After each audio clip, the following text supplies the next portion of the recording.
দশকের সেই শৈশব আজ যেন কোথায় হারিয়ে গেছে।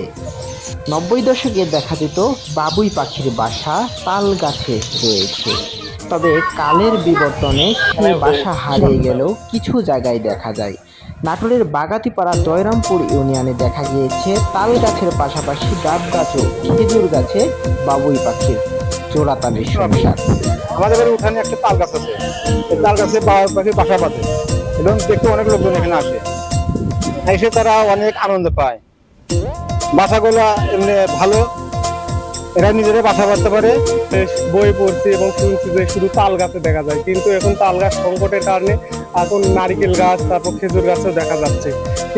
তাল গাছে, তারপর নারিকেল গাছে, তারপর সুপারি গাছে পাখির বাসাগুলো দেখতাম, কিন্তু এখন নিজ চোখে দেখতে পাচ্ছি। ভাই, আমার অনুভূতিটা অনেক ভালো লাগতেছে।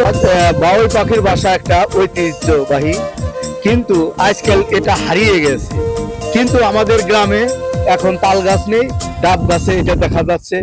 আগে মনে করেন তাল গাছে বাসা বানাইতো, এখন তাল গাছ নাই, এখন নারকেল গাছে বাসা বানাচ্ছে।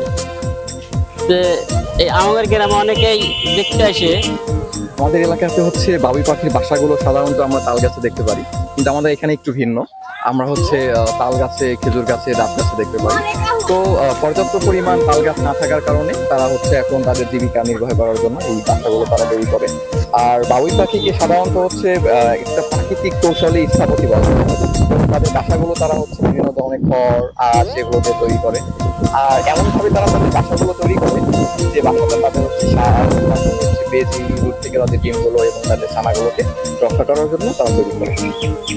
আমাদের হিজলি পাতলাপাড়া গ্রামে এখানে ডাব গাছে, খেজুর গাছে, নানান ধরনের গাছে এই বাসা পাওয়া যায়। আমাদের দেখতে খুব ভালো লাগে। আমরা বাবুই পাখির বাসা সম্পর্কে ছোটবেলাতে শুনেছি, খুব সুনিপুণভাবে তারা বাসা তৈরি করে। তাদের বাসার তৈরির জন্য মূল ইয়ে ছিল যে উঁচু গাছটা পছন্দ করে, এক্ষেত্রে তাল গাছকে বেছে নিয়েছিল, আমরা সবাই জানি।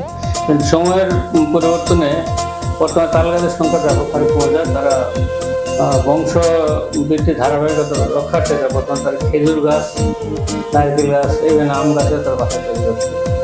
তো আমাদের সকলের উচিত তাদের কোনো ডিস্টার্ব না করে তাদেরকে স্বাধীনভাবে বংশ বিস্তারে সহজ হয়, তাহলে পরিবেশের ভারসাম্য